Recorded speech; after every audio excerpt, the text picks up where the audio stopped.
कुब्जा ने कहा प्रभु घर चलिए। भगवान ने कहा कुब्जा जरूर आऊंगा, लेकिन बाद में आऊंगा, अभी नहीं, बाद में। तो भगवान नगर दर्शन के निमित्त से कुब्जा को सुस्वरूप बनाया भगवान ने, और आगे आगे गए तो श्री यमुना जी पे कंस का एक सेवक कंस के कपड़े धो रहा था। कंस का सेवक कपड़े धो रहा था। भगवान ने उस सेवक से कहा कि हे भाई तुम क्या कर रहे हो? वो सेवक बड़ा थोड़ा टेढ़ा था, क्यों दिख नहीं रहा है क्या मैं कपड़े धो रहा हूँ? हाँ दिख तो रहे हैं। ये किसके वस्त्र है? ये बोले महाराजा कंस के है। तो कृष्ण ने कहा हे भाई हमें देंगे क्या ये वस्त्र पहनने के लिए, हमें दोगे? वो सेवक ने कहा गोकुल के छोरे स्वप्नों में भी देखे हैं क्या ऐसे वस्त्र? स्वप्नों में भी देखे हैं, बड़ा आया, हमें देंगे क्या? कोई कोई सेवक ऐसा होता है अपने स्वामी का अभिमान खुद ही करते हैं, होते हैं ना कोई कोई सेवक ऐसे जो अपने स्वामी का अभिमान स्वयं करते हैं। वह कहने लगा मैं ये कंस महाराजा कंस के वस्त्र है और तू गोकुल का छोरा हिदवर का है और तुझे इतने बड़े वस्त्र तुझे आने वाले, चल भाग यहाँ से। भगवान को तो इसका हिसाब चुकता करना था, क्योंकि ये राम अवतार में ये वही धोबी था जिसने सीता मैया पे कलंक लगाया था। ये वही धोबी था जो इस अवतार में कंस का सेवक बन के आया। भगवान को तो इसका हिसाब चुकता करना था। भगवान ने एक मुष्टिका का प्रहार किया, उसका वध किया और उसका उद्धार किया। और कहते हैं भगवान वो सारे वस्त्र लेकर आगे बढ़ने लगे। आगे एक दर्जी था, आगे एक टेलर था। भगवान वो सारे वस्त्र लेकर दर्जी के पास गए। भगवान ने कहा हे भैया ये सारे हमें हमारे माप के, हमारा जो नाप है उसके बना दोगे क्या? वो दर्जी ने सारा दृश्य देखा ही था जो नदी के किनारे हुआ था। ये सारे सेवक का दृश्य तो दर्जी ने देखा ही था। उसने तुरंत बांध लिया, लाओ लाओ मैं आपके नाप के सब बना देता हूँ। उसने तुरंत फटाफट भगवान कन्हैया के, बलदेव भैया के सारे ग्वाल सखा के नाप के सारे वस्त्र तुरंत बना दिए और भगवान ने वो वस्त्र परिधान किए। भगवान ने कहा उस दर्जी से भैया कुछ मांग ले, तुझे क्या दूं, कुछ वरदान दूं, क्या दूं? वो दर्जी ने कहा प्रभु आपका दर्शन ही तो सबसे बड़ा वरदान है, आपका दर्शन ही सबसे बड़ा वरदान है, मुझे कुछ नहीं चाहिए। भगवान ने कहा ऐसा तो नहीं, कुछ तो वरदान लेना ही पड़ेगा। वो दर्जी बोले प्रभु मुझे कुछ भी नहीं होना। तब भगवान ने कहा ठीक है इस युग में तो मत ले, लेकिन आने वाले कलयुग में बेटा तेरी चांदी रहेंगी। अब आपको भी पता है 500 का ड्रेस 500 की सिलाई, 500 का ड्रेस नहीं रहता, 500 की सिलाई देनी पड़ता। द्वापर युग का कृष्ण का अवतार है दर्जी को, तब कुछ नहीं लिया ना उसने, इसलिए भगवान ने उसे वरदान दिया कि कलयुग में तेरी चांदी रहेंगी। 300-400 रुपए एक ब्लाउज की सिलाई है, ड्रेस की सिलाई 500-600। हमारे अमरावती में तो है, यहाँ पे कितनी है पता नहीं।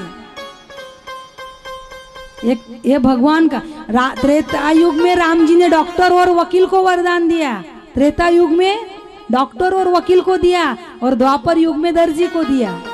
त्रेता युग में सब खुशी थे, सब निरोगी थे, किसी से कोई झगड़ा नहीं, सब नर करही परस्पर प्रीति, चलही स्वधर्म निरत श्रुति नीति। सारे अपने अपने स्वधर्म में चलते हैं, किसी से कोई बैर नहीं, झगड़ा नहीं, कोई अल्प मृत्यु नहीं, किसी की अल्प मृत्यु नहीं, कौन हूँ पीरा, किसी की अल्प मृत्यु नहीं। इसीलिए सब खुश थे राम राज्य में, केवल डॉक्टर और वकील दुखी थे। डॉक्टर और वकील राम जी के पास गए कि भगवान आपके राज्य में सब सुखी है, हम दो ही क्यों दुखी है? भगवान ने कहा मेरे राज्य में तो तुम दोनों को दुखी रहना पड़ेगा। हाँ एक कर सकता हूँ, कलयुग में तुम दोनों की ही चलती रहेंगी। एक दवाखाना खाली नहीं, एक घर ऐसा नहीं कि जहाँ झगड़ा कलह नहीं। एक दवाखाना खाली नहीं, BHMS हो कि DHMS हो, कौन सा भी डॉक्टर हो, है क्या खाली? बिल्कुल कुछ ना कुछ, क्लाइमेट चेंज हुआ, कुछ हुआ, सर्दी खांसी है, वो चालू रहता है कुछ ना कुछ। ये त्रेता युग का वरदान है डॉक्टर और वकीलों को। और आज प्रेम नाम की चीज ही नहीं बची ना, कोई अपनापन नहीं, कोई आत्मीयता नहीं। ये जब से स्क्रीन टच के जो मोबाइल आए तब से हृदय के टच खत्म हो गए, केवल स्क्रीन पे टच करते रहो और सब सारे रिश्ते निभाते रहो। अब हृदय शुष्क हो गए सबके, कोई प्रेम आत्मीयता अपनापन बचा नहीं। इसलिए कलह झगड़े, कोई रिश्ते नाते इतने लोगों को टाइम ही नहीं है निभाने के लिए, इसीलिए बिल्कुल प्रेम बचा नहीं। प्रेम नहीं तो कलह है, झगड़े है। इसीलिए राम जी का वरदान है और ये द्वापर का भगवान कृष्ण का वरदान है। भगवान ने सारे वस्त्र पहने, सब कृष्ण कन्हैया बलदाऊ भैया। भगवान पूर्ववासियों से पूछते पूछते धनुष यज्ञ का स्थान पूछते पूछते भगवान आगे बढ़े और रंगशाला में पहुंचे जहां धनुष रखा था। भगवान ने क्या किया, जो सैनिक थे उसकी जो रक्षा कर रहे थे सैनिक, उनके रोकने पर भी भगवान ने उस धनुष को बाएं हाथ से उठाया, उसकी प्रत्यंचा चढ़ाई और उस धनुष को मध्य से तोड़ दिया। और जैसे ही धनुष टूटा तो उसकी ध्वनि, उसकी टंकार, उसकी आवाज कंस के कानों तक गई। कंस ने पूछा ये क्या हुआ, किसकी ध्वनि है? कंस को भगवान शिव ने वरदान दिया था, भगवान शिव का धनुष्य था ये। कंस ने शिव जी की बहुत तपस्या की थी और कहा था, शिव जी से वरदान मांगा कि हे भोलेनाथ मैं मरूं नहीं, मुझे ऐसा वरदान दो। भोले बाबा के ऐसा वरदान तो मैं नहीं दे सकता क्योंकि मरना निश्चित है। हाँ एक कर सकता हूँ, मैं तुम्हें धनुष दे सकता हूँ। ये धनुष नारायण के बिना कोई तोड़ेगा नहीं और जो तोड़ेगा उसके हाथों से तू बचेगा नहीं। नारायण के बिना कोई ये धनुष तोड़ेगा नहीं और जो भी तोड़ेगा उसके हाथों तू बचेगा नहीं। जैसे ही कंस ने इसकी टंकार सुनी, इसकी ध्वनि सुनी, कंस ने अपने सेवकों से पूछा ये ध्वनि किस चीज की है, आवाज किस चीज की हुई? सेवकों ने कहा जी हुजूर ये ध्वनि, ये टंकार कृष्ण ने धनुष तोड़ दिया उसकी ये ध्वनि है, ये टंकार है। कंस चिंतित होने लगा, क्या मेरा काल? योग माया ने कहा था तेरा काल कहीं सुरक्षित है, क्या वही है मेरा काल है? मेरा काल? चानूर और मुष्टिक अपने भुजदंडों को तानते हुए कहने लगे, अरे कंस महाराज वो छोटे से बच्चे से क्या घबराते हो, वो तो 11 साल का बच्चा है। हमारे भुजदंडों पे विश्वास करो, बस एक ही में उसको कच्ची मूली के भांति मरोड़ देंगे। हमारे भुजदंडों पे विश्वास करो। कुबलिया पीढ़ हाथी बड़े बड़े दिग्गजों को, बड़े बड़े महारथियों को अपने पैरों के नीचे दबाने वाला अभी संदेशा आएगा कि कुबलिया पीढ़ हाथी ने कृष्ण को मार दिया, अभी समाचार आएगा। घबराते हो आप? चानूर और मुष्टिक कंस को हिम्मत दे रहे, घबराते हो? अभी समाचार आएगा। और कहते हैं कन्हैया बलदाऊ भैया सारे ग्वाल बाल मथुरा के राजमार्ग से जा रहे थे, उधर से कुबलिया पीढ़ हाथी मदिरा पिया हुआ मदोन्मत्त दौड़ता हुआ चिघाड़ता हुआ कुबलिया पीढ़ हाथी आ रहा था। सारे इधर उधर दौड़ने लगे, कन्हैया भाग भाग भाग, सारे दौड़ने लगे। लेकिन कन्हैया जानता था, ओ मामा मुझे मारने के लिए हाथी भेजा। हाथी आया, अपने सोंड में पकड़ा और गोल गोल घुमाकर आकाश में उछाल दिया। जैसे ही आकाश में उछाला, भगवान आकाश के नीचे की ओर आते हुए देखा, मामा मुझे मारने के लिए हाथी भेजा। भगवान आए, अपनी गरिमा शक्ति को याद किया और हाथी को उठाया, उठो। हाथी को उठाया, गोल गोल गोल घुमाया और धरती पे दे पटका। कुबलिया पीढ़ हाथी धराशायी हो गया, मृत हो गया। और कहते हैं भगवान उस हाथी के रक्त से सना हुआ दांत, दोनों दांत निकाले उसके, एक दांत बलदाऊ भैया के पास और एक दांत हाथी का कन्हैया के पास। कालो अस्मि लोकक्षय कृत प्रवृद्धो, मानो साक्षात काल आ रहा हो, साक्षात काल आ रहा हो, ऐसे कन्हैया का स्वरूप। चानूर और मुष्टिक ने रोका, कन्हैया तूने धनुष तोड़ा, तूने कुबलिया पीठ हाथी को मारा, जरा आ हमसे भी दो दो हाथ कर ले, हमसे भी मल्ल युद्ध कर ले।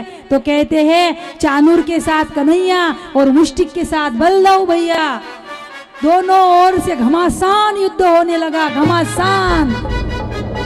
और कहते हैं भगवान ने चानूर का नाश किया, उसका वध किया, और बलदाऊ भैया ने मुष्टिक का वध किया, दोनों का उद्धार किया परमात्मा ने।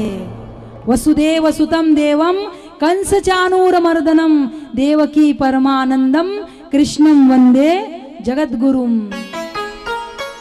जैसे ही कंस ने देखा चानूर मुष्टिक भी खत्म हो गए, कन्हैया मानो काल बनकर आगे आगे बढ़ने लगे। कंस कहने लगा, कंस पीछे पीछे सरकने लगा, मेरा काल आ गया। कंस जिस रास्ते से जा रहा उस रास्ते से कन्हैया कृष्ण कृष्ण, इधर से कृष्ण इधर से कृष्ण, जहाँ देखो वहाँ कृष्ण, पीछे सरकता सरकता कंस सिंहासन पर आकर बैठ गया।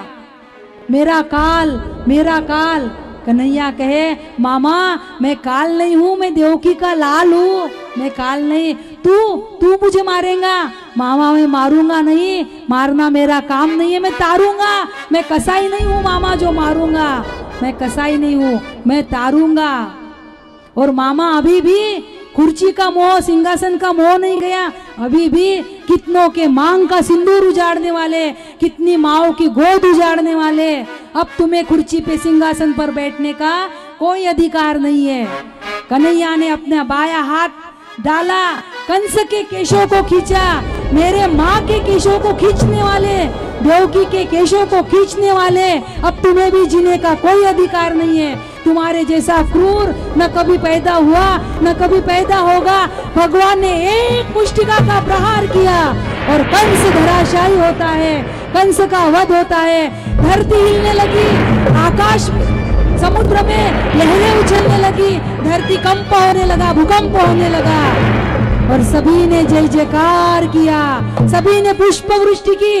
बोलिए कृष्ण कन्हैया लाल की।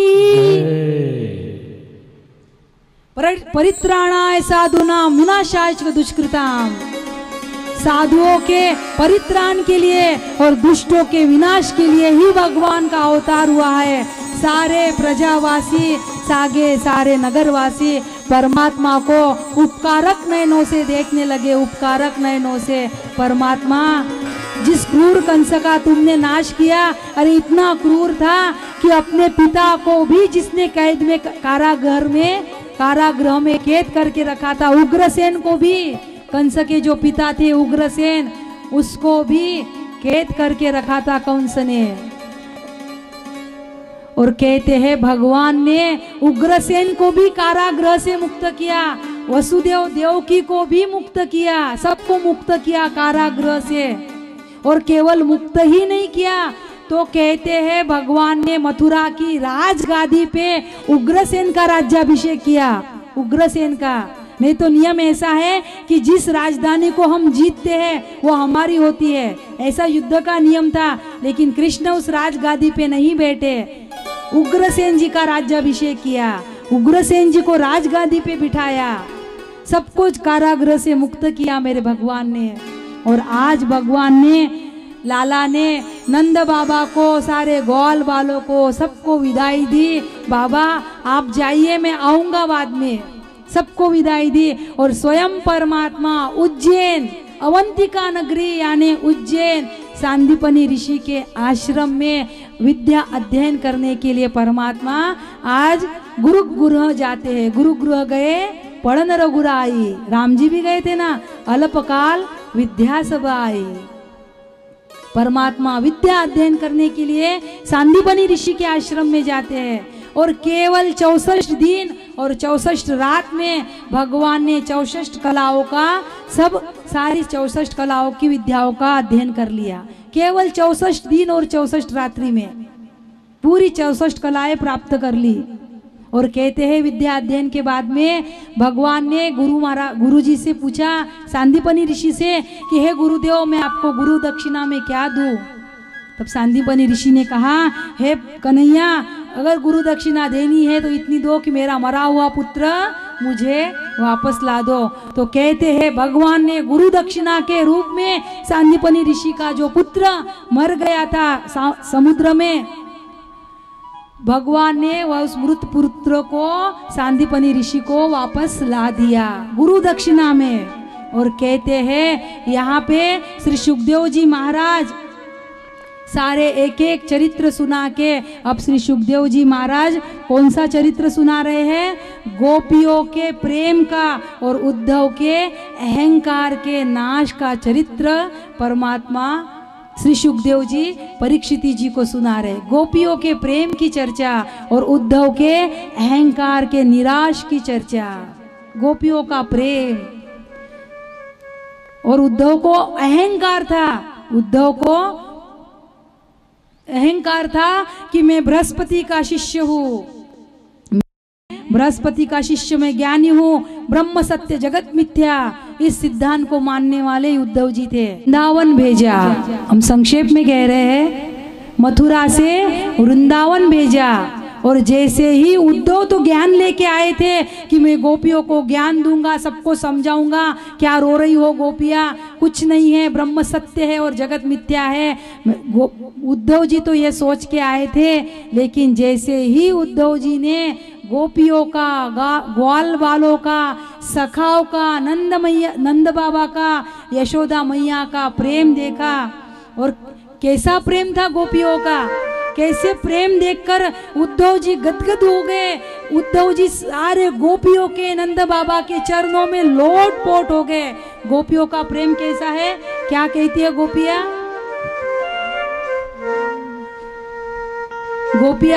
गोपियों का प्रेम इस भजन के माध्यम से देखे हम।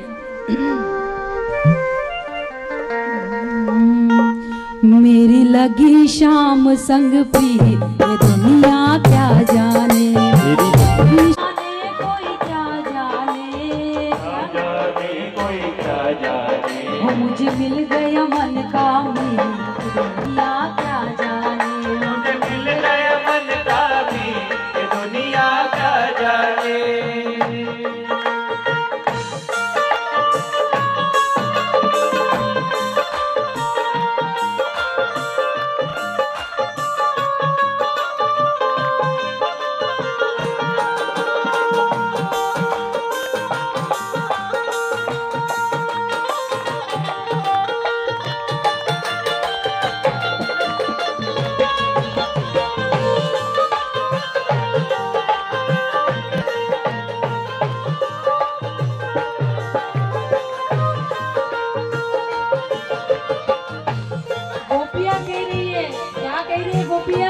गोपियां कहती है उद्धव से,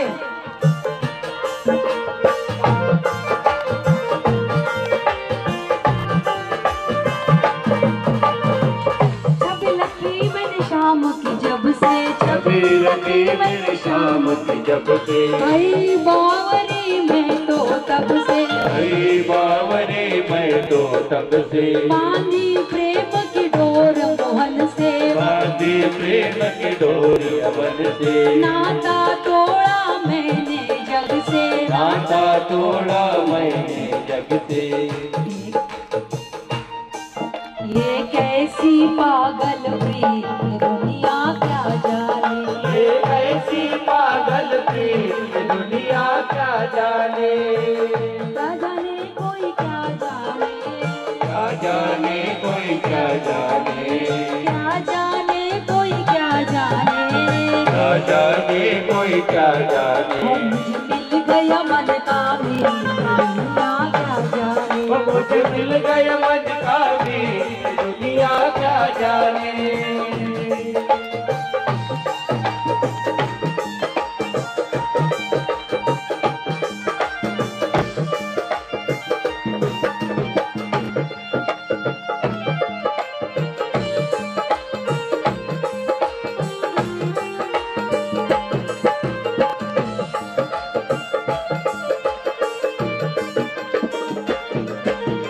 मोहन की सुंदर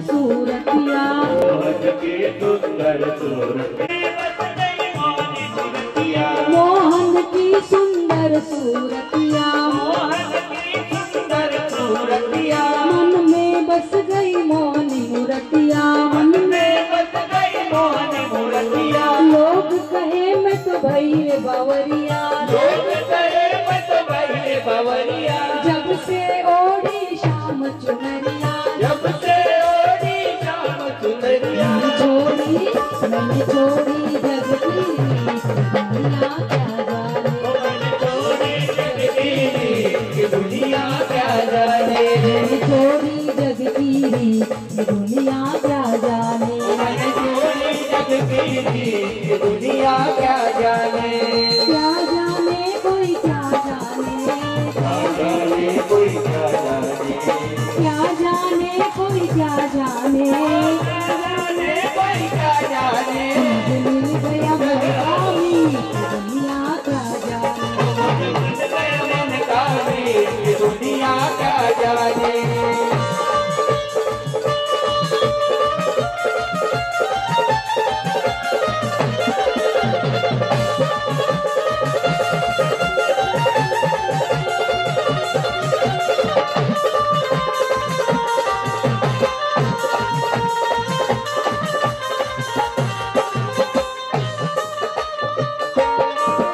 समानी, हैरत हैरत रहूं मैं दीवानी, मैं तो गाऊं खुशी के गीत, दुनिया क्या जाने, मैं तो गाऊं खुशी के गीत, दुनिया क्या जाने, मैं तो गाऊं खुशी के गीत, दुनिया क्या जाने, मैं तो गाऊं खुशी के गीत, दुनिया क्या जाने, क्या जाने कोई क्या जाने, क्या जाने कोई क्या जाने, क्या जाने कोई क्या जाने, क्या जाने कोई क्या जाने, मुझे मिल गया मन का मीत, दुनिया क्या जाने, मुझे मिल गया मन का मीत, दुनिया क्या जाने, लगी शाम संग प्रीत, दुनिया क्या जाने, मेरी लगी शाम संग प्रीत, दुनिया क्या जाने, लगी शाम संग प्रीत, दुनिया क्या जाने, मेरी लगी शाम संग प्रीत, दुनिया क्या जाने, दुनिया क्या जाने, दुनिया क्या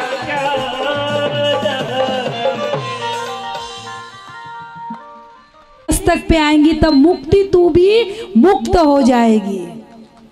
ऐसे ब्रज रज की महिमा है, तू भी मुक्त हो जाएगी। ऐसे ब्रज की रज में उद्धव जी लोट पोट हुए, ज्ञानी उद्धव भक्त उद्धव हो गए, प्रेमी उद्धव हो गए। ज्ञान की कंठी जो बांध के गए थे, जब लौटे तो प्रेम का धागा बांध के लौटे, जो ज्ञान की कंठी बांध के गए थे। ऐसे श्री उद्धव जी का और गोपियों का संवाद देके श्री सुखदेव जी महाराज कहते हैं, या दशम स्कंद का पूर्वार्ध समाप्त होता है और दशम स्कंद के उत्तरार्ध में कंस की दो पत्नियां अस्थि और प्राप्ति दोनों अपने पिता के पास जरासंध के पास जाती है, अपने पिता को उलाहना देती है, पिताजी आप इतने शौर्यवान बलवान, और आपके देखते उस ग्वाले ने उस कन्हैया ने हमें विधवा बना दिया और आपने कुछ नहीं किया।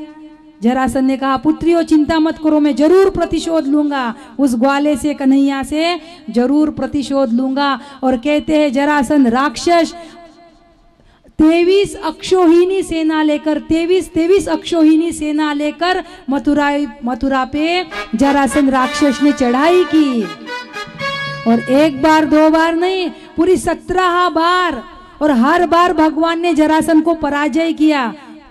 केवल पराजय किया, मारा नहीं उसे। क्यों? क्योंकि भगवान ने सोचा कि इसे एक बार में यदि पूरा मार दूंगा तो ये धरती का बोझ जो है राक्षसों का ये एकदम खत्म नहीं होगा, क्योंकि जरासंध बार बार अपमानित होकर जाएगा तो बार बार सेना लेकर आएगा राक्षसों की, और हम बैठे बैठे ही धरती का बोझ कम करेंगे, राक्षसों का जो बोझ है धरती पे वो कम करेंगे। इसलिए भगवान ने जरासंध को मारा नहीं, मृत्युदंड नहीं दिया, बार बार पराजय किया, बार बार उसे अपमानित किया। और जरासंध 17 बार 23 अक्षोहिणी सेना लेके 17 बार उसने चढ़ाई की, 17 बार पराजय हुई। और कहते हैं 18वें बार बस अब चढ़ाई करना ही, 18वें बार तब कहते हैं कि काल यवन भी मथुरा पे चढ़ाई करने के लिए आया, काल यवन नाम का राक्षस काल यवन भी। और कहते हैं कि जैसे ही काल यवन आया इधर जरासंध भी चढ़ाई करने आया, भगवान ने देखा मथुरा पे 2-2 विपत्तियां एक साथ में आ गई, 2-2 विपत्तियां। तब कहते हैं कि भगवान ने रातों रात विश्वकर्मा द्वारा पश्चिम सौराष्ट्र, गुजरात सौराष्ट्र पश्चिम में आता है ना, पश्चिम में उधर समुद्र से भगवान ने जगह ली, समुद्र से भगवान ने जगह मांगी, समुद्र ने परमात्मा को जगह दी, और वहां पे भगवान ने विश्वकर्मा के द्वारा द्वारिका नगरी का निर्माण किया, रातों रात द्वारिका का निर्माण किया। और योग माया के द्वारा अपने सारे स्वजन संबंधियों को भगवान ने योग माया के द्वारा द्वारिका भिजवा दिया। जो कुछ शेष प्रजा बची थी उनकी रक्षा के लिए बलदेव भैया को रखा। द्वारिका में सब जब सुबह हुई सारे उठे तो द्वार दिख ही नहीं रहा था, द्वार ही नहीं दिख रहा था, द्वार कहाँ द्वार कहाँ द्वार कहाँ, इसीलिए उस नगरी का नाम द्वारिका हुआ। इसीलिए द्वार ही नहीं दिखा। जब सुबह उठे सब जन तो किसी को द्वार नहीं दिखा, द्वार कहाँ, द्वार कहाँ, द्वार कहाँ, इसीलिए वो द्वारिका। सारे सजन संबंधी द्वारिका में शेष प्रजा की रक्षा के लिए बलदेव भैया को और स्वयं कन्हैया बिना अस्त्र शस्त्र के मथुरा नगरी का जो मुख्य दरवाजा, मुख्य द्वार होता है, उसको खोल के भगवान अकेले काल यवन के साथ में युद्ध करने के लिए आए। अकेले, कोई अस्त्र नहीं, कोई शस्त्र नहीं। क्यों? क्योंकि भगवान को मालूम था काल यवन किसी अस्त्र शस्त्र से मरने वाला नहीं है। वरदान था उसे, कोई अस्त्र शस्त्र से नहीं मरेगा। इसीलिए भगवान अकेले ही बिना अस्त्र शस्त्र के काल यवन के सन्मुख आकर खड़े हो गए। काल यवन ने देखा कि कन्हैया आया है। भगवान कभी कभी युक्ति से भी मारते हैं। भगवान ने क्या किया, जैसे ही काल यवन के आमने सामने भगवान ने मुख घुमाया, पीठ की उसके तरफ और दौड़ने लगे। भगवान आगे आगे और काल यवन पीछे पीछे, दौड़ते दौड़ते दौड़ते भगवान, अरे काल यवन करे रुक जा, रन छोड़ के क्यों भाग रहा, अरे रुक रुक, रणछोड़ रणछोड़ रणछोड़ कहते कहते भगवान का एक नाम रणछोड़ राय हुआ। बोलिए रणछोड़ राय भगवान की जय। भगवान रणछोड़ के भागे, इसलिए रणछोड़ दास बने, रणछोड़ दास। और कहते हैं भगवान दौड़ते दौड़ते दौड़ते एक पर्वत की गुफा में चले गए। वहां सूर्यवंश का मुचकुंद राजा सो रहा था। उसने देवताओं से वरदान मांगा था। मुचकुंद राजा ने, देवताओं का जब युद्ध हो रहा था ना, तो देवताओं के पास कोई सेनापति नहीं था। ये स्वामी कार्तिक तो बाद में बने देवताओं के सेनापति। तब मुचकुंद राजा देवताओं की सहायता के लिए गए थे। जब असुरों और देवताओं का युद्ध हो रहा था, तो कहते हैं कि मुचकुंद राजा युद्ध करते करते एक युग बीत गया। जब युद्ध समाप्त हुआ, स्वामी कार्तिक के सेनापति मिल गए, तब मुचकुंद राजा ने कहा देवताओं से, अब मुझे आज्ञा दो, मैं धरती पे जाता हूँ। तब देवताओं ने कहा मुचकुंद राजा से, तुम धरती पे जाके करोगे क्या? जब तुम आए थे तब त्रेता युग था, अब युग बदल गया, अब द्वापर युग है। तुम्हारा कुटुंब, कबीला, परिवार, रिश्ते नाते सब काल के गाल में गए, क्योंकि त्रेता युग में शुरू हुआ था, अब द्वापर युग है, युग बदल गया, तुम्हारा रिश्ते नाते परिवार कोई बचा नहीं। तो मुचकुंद राजा को दुख हुआ कि मेरा कोई नहीं बचा। देवताओं ने कहा तुम्हें कुछ वरदान चाहिए तो मांग लो। तब मुचकुंद राजा ने कहा देवताओं से, तुमको मैं युद्ध की सहायता देने के लिए जो आया था, युद्ध करते करते मैं बहुत थक गया, मुझे निंद्रा का वरदान दो, मैं जाके किसी गुफा में सो जाऊं। तो देवताओं ने मुचकुंद राजा को निंद्रा का वरदान दिया और साथ में खुद होके एक वरदान ये भी दिया कि तुम्हारी निंद्रा में जो व्यत्यय लाएगा वो तुम्हारी आंख खोल के जब देखोगे वह देखते ही भस्म हो जाएगा। काल यवन उसी गुफा में ले गए भगवान, जिस गुफा में मुचकुंद राजा सोए थे। भगवान ने क्या किया, अपना अंग वस्त्र होता है ना, पिता अंग वस्त्र लिया, मुचकुंद राजा के आंग पे, शरीर पे डाल दिया और स्वयं एक कोने में जाके छिप गए। काल यवन दौड़ते हुए उस गुफा में प्रवेश किया और आकर देखा, ए भगोड़े यहाँ आकर सोया है। अब उसको अंग वस्त्र दिखा, पीताम्बर, तो यहाँ आके सोया है, रन छोड़ के भाग के यहाँ सोया है। वो मुचकुंद राजा थे। भगवान को मालूम था ये आँख खोल के देखेगा तो काल यवन भस्म हो जाएगा। भगवान ने ये युक्ति की, इसलिए स्वयं छिपे थे। उसे लग रहा था कि भगवान सोए हैं, उठ उठ, मैं सोते हुए पे वार नहीं करूंगा, उठ। जब मुचकुंद राजा का तो वरदान था, वो कैसे उठेंगे? तब काल यवन ने अपने पैर की ठोकर लगाई और जैसे ही ठोकर लगी, मुचकुंद राजा ने आँख खोल के देखा कि किसने मुझे उठाया, और जैसे ही आँख खोली तो काल यवन भस्म हो गया।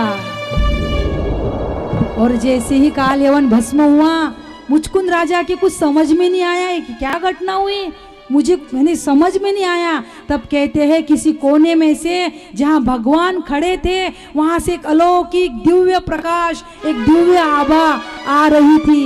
एक दिव्य प्रकाश भगवान से निकल के आ रहा था। मुचकुंद राजा ने सोचा इतनी अंधेरी गुफा में ये दिव्य प्रकाश कहाँ से आ रहा। तब भगवान बाहर आए तो मुचकुंद राजा ने पूछा, आप सूर्यदेव हो? इतना तेज है आप में, कोई अग्नि हो, सूर्य हो, कौन हो आप? तब भगवान ने कहा, न मैं अग्नि हूँ न सूर्य हूँ, मैं वसुदेव का पुत्र वासुदेव हूँ। वसुदेव नंदन, मैं वासुदेव, मैं कृष्ण कन्हैया हूँ। मैंने इस द्वापर युग में कृष्ण के रूप में अवतार लिया है। तब कहते हैं मुचकुंद राजा ने भगवान से प्रणाम किया। भगवान ने वरदान दिया, मुचकुंद राजा इस शरीर में तो तुम्हें मुक्ति नहीं होगी, क्योंकि क्षत्रिय का शरीर है और क्षत्रिय के शरीर में कुछ न कुछ अपकर्म होते हैं, शिकार खेलते समय कुछ न कुछ पाप होते हैं, इसलिए इस जन्म में तो मुक्ति नहीं, लेकिन अब बाद में कलयुग में तुम जो जन्म लोगे वो नरसिंह मेहता बन के आओगे। वही मुचकुंद राजा नरसिंह मेहता जूनागढ़ गुजरात में नरसिंह मेहता बन के आए और परमात्मा ने वरदान दिया, मेरे भक्ति का प्रचार प्रसार करना हे मुचकुंद राजा। वही मुचकुंद राजा नरसिंह मेहता बन के कलयुग में जन्म लेते हैं ब्राह्मण के घर। और कहते हैं इधर ब्रह्मा जी की प्रेरणा से राजा रेवत अपनी पुत्री रेवती को लेके आते हैं। बलराव भैया का विवाह रेवती से होता है और श्री सुखदेव जी महाराज अब रुक्मिणी स्वयंवर की, रुक्मिणी के हरण की घटना श्री परीक्षित जी को सुनाने लगे। श्री परीक्षित जी को श्री सुखदेव जी महाराज, और ध्यान से सुनना मेरे भाई बहन, जब जब भी रुक्मिणी स्वयंवर की कथा आएगी, कहीं पे भी कथा हो, देश विदेश, स्वर्ग में हो कि पाताल में हो, लेकिन जब जब रुक्मिणी स्वयंवर की कथा आएंगी तब तब हमारा विदर्भ स्मरण किया जाएगा, तब तब हमारा विदर्भ की चर्चा होगी। हमारे अमरावती जिला से केवल 40-35 किलोमीटर पे कौंडन्यपुर है, माता रुक्मिणी का मायका, माता रुक्मिणी का पियर। जब जब भी जहाँ जहाँ भी कथा होगी माता रुक्मिणी के विवाह की चर्चा तो होगी। कृष्ण की 16,108 रानियां, अष्टपट रानियां, और उसमें भी पट महिषी का अधिकार है तो माता रुक्मिणी का है। और वह माता रुक्मिणी हमारे विदर्भ की बेटी है, कन्या है। इस न्याय से फिर कृष्ण कौन हुए? कृष्ण कौन हुए? बेटी है रुक्मिणी माता, तो फिर कृष्ण कौन? हमारे विदर्भ भूमि के दामाद हुए, यानी हमारे जीजाजी हो गए, हुए ना। रिश्ता तो जोड़ना ही पड़ेगा ना। रुक्मिणी हमारी बहन है, भूमि की बेटी के न्याय से रुक्मिणी माता हमारी बहन, तो कन्हैया तो जीजा हुई। जब जब ये कथा होगी, सामान्य भूमि नहीं है विदर्भ की, सामान्य मिट्टी नहीं है, साक्षात परा अम्बा परा शक्ति जहाँ अवतार लेती है, ऐसी मिट्टी ऐसी भूमि है हमारे विदर्भ की। पंढरपुर तो जाना ही जाना, पंढरीनाथ की जय बोलना ही बोलना, लेकिन कौंडन्यपुर जाए बिना मत रहना, रुक्मिणी माता की जय बोले बिना मत रहना। पंढरपुर तो जाना ही, लेकिन कौंडन्यपुर मत छोड़ना। माता रुक्मिणी साक्षात पराम्बा पराशक्ति जिस मिट्टी से जन्म लेती है, ऐसी हमारी भूमि, ऐसे हमारा विदर्भ। माता रुक्मिणी, राजा भीष्मक, हमने ऐसी कथा सुनी है कि भीष्मक राजा को रुक्मिणी माता कमल के पुष्प पे मिली, कमल के पुष्प पे रुक्मिणी माता। जैसे सीता मैया भूमि से निकली है ना, भूमि जा है सीता मैया, वैसी रुक्मिणी माता। हमने कथा सुनी है ऐसी कि कमल के फूल पे भीष्मक राजा को और उनकी रानी को जब सरोवर में स्नान कर रहे थे या कुछ कर रहे थे, तब एक कमल पुष्प पे माता रुक्मिणी उन्हें प्राप्त हुई। भीष्मक राजा की 5 संतान है, ज्येष्ठ पुत्र है रुक्मी, दूसरे रुक्मरथ, तीसरे रुक्मबाहु, चौथे रुक्मकेश और 5वें रुक्ममाली, और छठी कन्या माता रुक्मिणी। माता रुक्मिणी जो मन ही मन कन्हैया को चाहती है, प्रेम करती है, मन ही मन। क्योंकि राजसभा में कभी भी कोई आता था तो कन्हैया के गुणों को गाता था, कन्हैया के गुणों का वर्णन करता था, तो कहते हैं माता ने वो गुण सुने और सुनकर ही अपने मन में कृष्ण कन्हैया की छवि बसा ली और मन से प्रेम करने लगी कृष्ण कन्हैया को। और कहते हैं रुक्मी ने जो बड़ा भाई है, उसने अपने बहन का ये मंतव्य जान लिया कि मेरी बहन उस कन्हैया से, उस कृष्ण से, उस ग्वाले से प्रेम करती है। रुक्मी कहता है बहना, तेरा विवाह उस ग्वाले से नहीं, उस भगोड़े से नहीं तेरा विवाह, मैं तेरा विवाह किससे करूंगा? दमघोष पुत्र चेदी नरेश शिशुपाल के साथ में तेरा विवाह करूंगा। शिशुपाल, निपट भौतिकवादी ऐसा वर, निपट भौतिकवादी। शिशु यानी बालक और पाल यानी पालना, जो केवल बालकों को पालता है, ऐसा शिशुपाल, निपट भौतिकवादी। लेकिन मैया नहीं चाहती कि मैं ऐसे निपट भौतिकवादी के साथ ब्याह करूं, उसके साथ जीवन यापन करूं। मैया तो चाहती है कोई अमित वीर्यवान, कोई अमित ऊर्जावान परमात्मा मुझे मिले। मैया तो ऐसा चाहती है।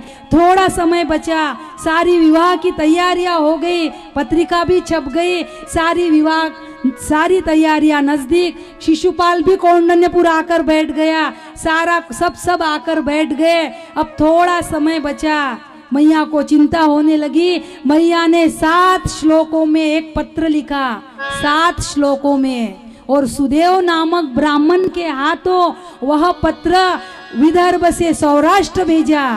सुदेव नामक ब्राह्मण के साथ श्रुत्वा गुणान भुवन सुंदर श्रुणोताम ते निर्विशिष्य कर्ण वि वरेर हरतो अंगतापम रूपम दृशाम दृशिमता अखिलार्थ लाभम त्वच्युत विशति चित्तम पत्रपम में। एक श्लोक गाया हमने, 7 श्लोक में पत्र लिखा।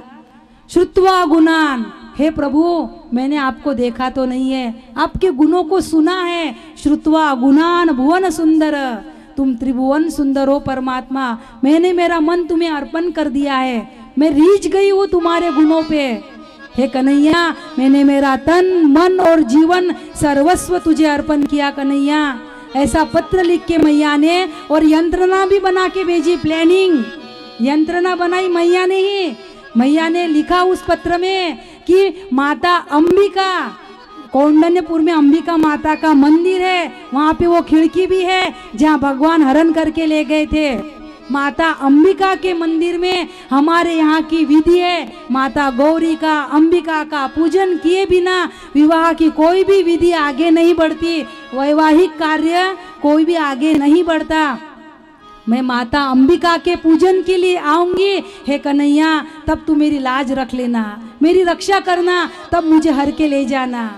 मैया ने यंत्रणा बनाए। सुदेव नामक ब्राह्मण वह पत्र लेके विदर्भ से सौराष्ट्र गए, भगवान को पत्र दिया। भगवान ने जैसे ही वह 7 श्लोकों का पत्र पढ़ा, भगवान ने सोचा कि ये तो स्वयंवर है। स्वयंवर उसका नाम होता है कि जो स्वयं जो वर चुनती है कन्या, उसका नाम स्वयंवर है। और ये रुक्मी जबरदस्ती शिशुपाल से विवाह कर रहा, ये रुक्मिणी के अधिकार का हनन कर रहा, और कोई किसी के अधिकार का हनन करे मेरा परमात्मा सहन नहीं कर सकता। इसलिए परमात्मा ने सौराष्ट्र से रथ दौड़ाया। सौराष्ट्र से रथ आता है महाराष्ट्र विदर्भ की भूमि की ओर, दौड़ता दौड़ता रथ मानो मन के समान वेग वाले घोड़े जोते हैं उस रथ में, मन के समान वेग वाले। और कहते हैं वह रथ सौराष्ट्र से महाराष्ट्र विदर्भ में आया और कौंडन्यपुर में आकर वह रथ रुक गया। और माया रुक्मिणी अंबिका का पूजन करने के लिए अपने सखियों के साथ अंबिका माता के मंदिर में आती है मैया रुक्मिणी, और मैया वरदान मांग रही है। या देवी सर्वभूतेषु बुद्धिरूपेण संस्थिता,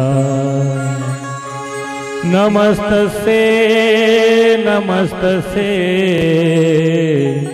नमोस्तस्यै नमो नमः। जय जय मां, जय मां, जय जय वीणवादिनी वरदे,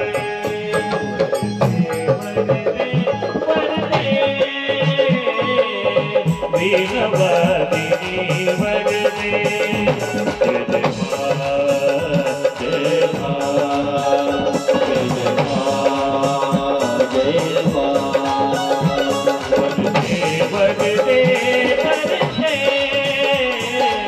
वीणवादिनी वरदे, वरदे वरदे वरदे,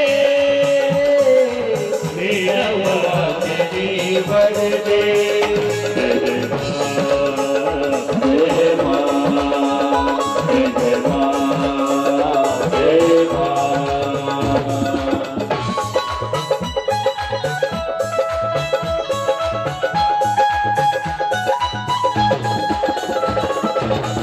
सत्यमयी तू है, ज्ञानमयी तू है, सत्यमयी तू है, ज्ञानमयी तू है, सत्यमयी तू है, ज्ञानमयी तू है, प्रेममयी भी तू है। हम बच्चों को वरदे वरदे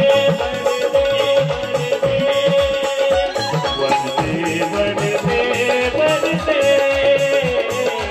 बेटे वरदे वरदे वरदे वीणवाहिनी वरदे।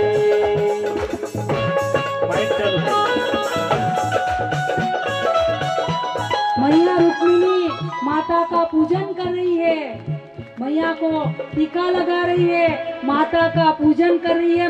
मैया रुक्मिणी पूजन तो माता का कर रही है, लेकिन ध्यान अत्र तत्र है माता का।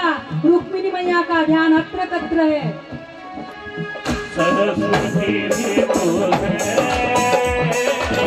महालक्ष्मी सरस्वती तू है, महालक्ष्मी तू है, सरस्वती तू है, महालक्ष्मी तू है, महाकाली भी तू है। हम बच्चों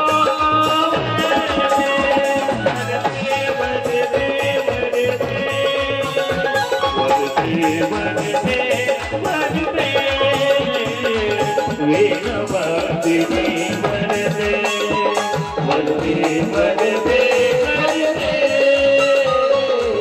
वीणवादिनी वरदे।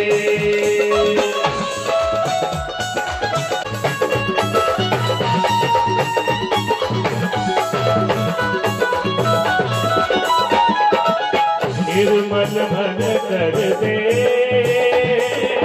प्रेम तुल्य कर दे, हो निर्मल मन कर दे,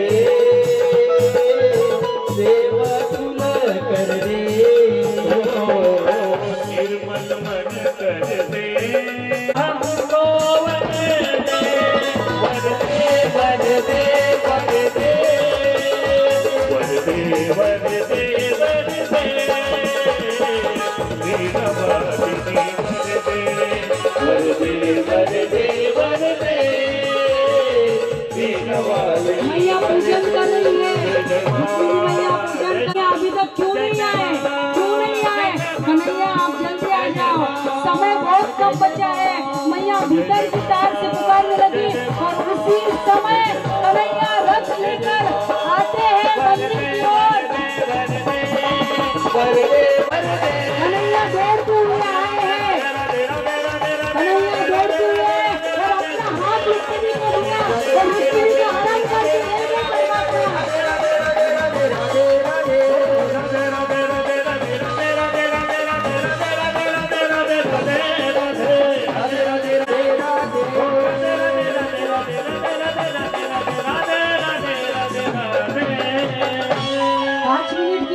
बाद में बैंड बजाना। जैसे सेना लेकर उधर से रुक्मी और शिशुपाल सेना लेकर आए, इधर से बलदाऊ भैया भी सेना लेकर आए और कहते हैं भगवान, बहुत रुक्मी ने प्रण किया था कि यदि मैं मेरे बहन को वापस कौंडन्यपुर नहीं ला सका तो मैं कौंडन्यपुर में प्रवेश नहीं करूंगा, पैर नहीं रखूंगा। और रुक्मी का रथ भगवान के रथ के पीछे पीछे पीछे गया और रुक्मी का और भगवान का युद्ध होने लगा और भगवान रुक्मी को मारना ही चाहते थे, लेकिन कहते हैं माता रुक्मिणी ने प्रार्थना की, प्रभु ये आपके बड़े भाई है, इनका वध मत करिए, इन्हें कुछ और दंड दीजिए। और कहते हैं कि बड़े को यदि मृत्यु दंड देना है तो बड़े का अपमान करो तो उसे मृत्यु दंड मिल जाता है, और छोटे का परित्याग करो तो उसको मृत्यु दंड मिल जाता है। इसीलिए बड़े का अपमान यानी क्या किया भगवान ने, उसकी दाढ़ी मूछ निकाल दी, उसके दाढ़ी मूछ निकाल दी और उसके 5 जगह से बाल निकाल दिए। और पूर्व काल में, पूर्व जमाने में दाढ़ी मूछ का रहना इज्जत मानी जाती थी, स्वाभिमान माना जाता था। पूछ नहीं तो बंदर कुछ नहीं, और दाढ़ी मूछ नहीं तो आदमी कुछ नहीं। इसीलिए भगवान ने उसकी दाढ़ी मूछ निकाल दी। और वही भोजकटना राजा की नगरी कौंडन्यपुर वापस लौट के नहीं गया। रुक्मी कौंडन्यपुर लौट के नहीं गया क्योंकि अपनी बहना को छुड़ा के नहीं ला सका। और भगवान ने उसको उसके दुपट्टे से रथ से बांध दिया। और भगवान रुक्मिणी का हरण करके द्वारका ले गए। और अंततः रुक्मी ने कहा, वही भोजकटना राजा की जो नगरी आज भातकुली है, अमरावती के पास भातकुली है, वही भोजकट राजा की नगरी और भातकुली बनी आज। और कहते हैं भगवान रुक्मी ने कहा, अंततः हे प्रभु, हमने आपको दामाद रूप से स्वीकार कर लिया।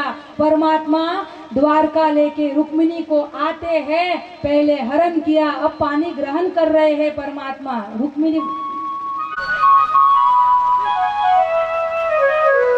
ब्राह्मणों ने अंतः पट दिया, सारे देवी देवता छद्म रूप ले वेदाः स्वस्ति नस्तारिक्षो अरिष्टनेमि स्वस्ति न बृहस्पतिर्ददातु।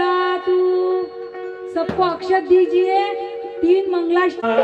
ब्रह्मा विष्णु महेश आप भी आओ आज पधारो यहाँ, लेके आशिष रामदेव जी का जीवन यात्रा सफल बनाए। आए अतिथि जो इस अवसर पुष्प सुगंधित हम बरसाए।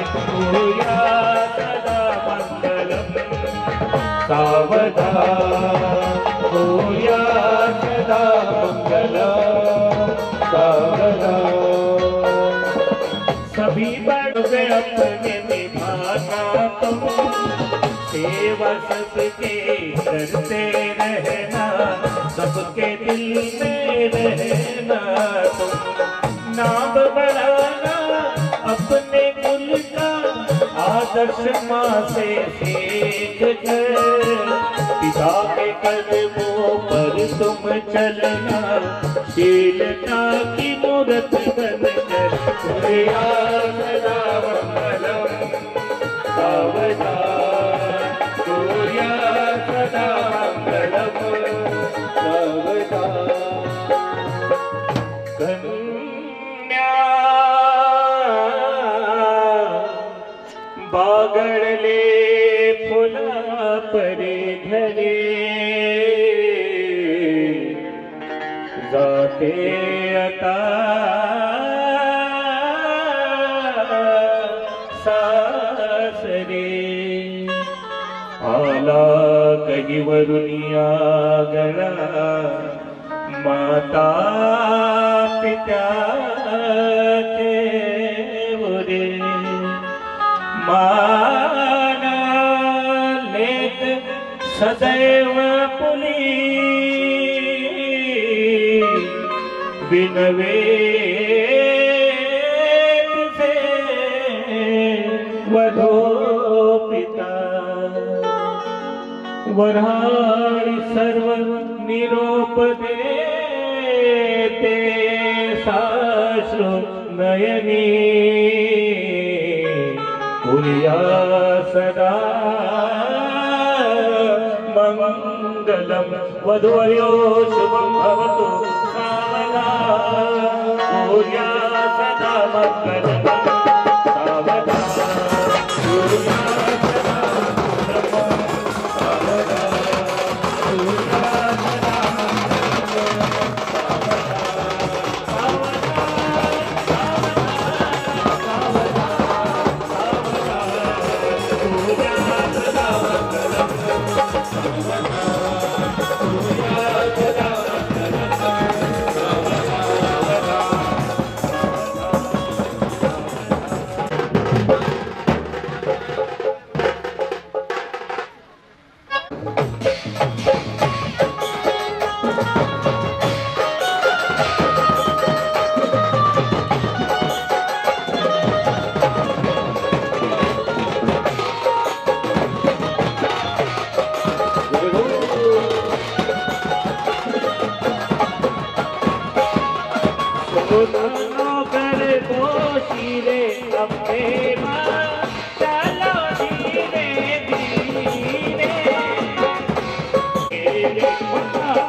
रुसलबाई काका काकाने काढला रुसलबाई काका काकाने काढला ओ पुण्यासाठी काटा मोडला पुण्यासाठी काटा मोडला रुसलबाई काका काकाने काढला रुसलबाई काका काकाने काढला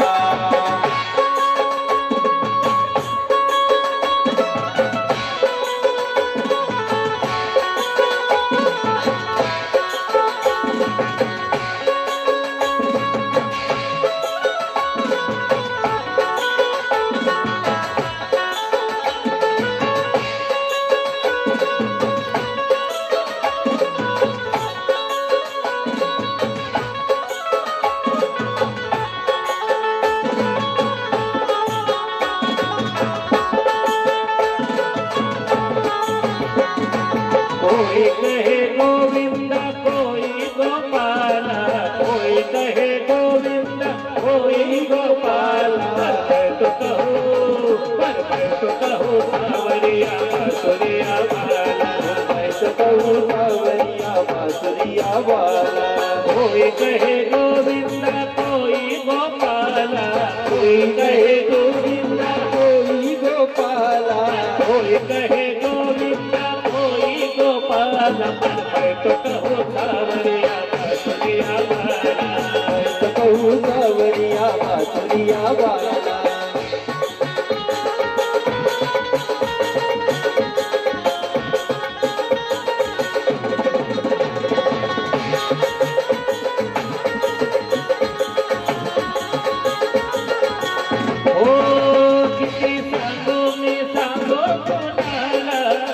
किसी सांगों में सांगों कोनाला आज आनंदे आनंद झाला आज आनंदी आनंद झाला आज आनंदी आनंद झाला रंग उजळू त्याला रात खेळू त्याला रंग उजळू त्याला रात खेळू त्याला आला आला कन्हैया आला किती सांगू मी सांगो कोणाला किती साधू मी साधू कोणाला आज आनंदी आनंद झाला आज आनंदी आनंद झाला आज आनंदी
कृष्ण की जय जयकार एक दो तीन चार राधा कृष्ण की जय गोविंद आला रे आला पट्टी कबलो जमाना गोविंद आला रे आला आला रे आला रमती जबाले जुबाला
जय।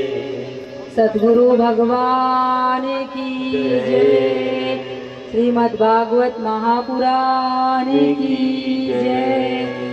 गौ माता की जय। सुखदेव जी भगवान की जय।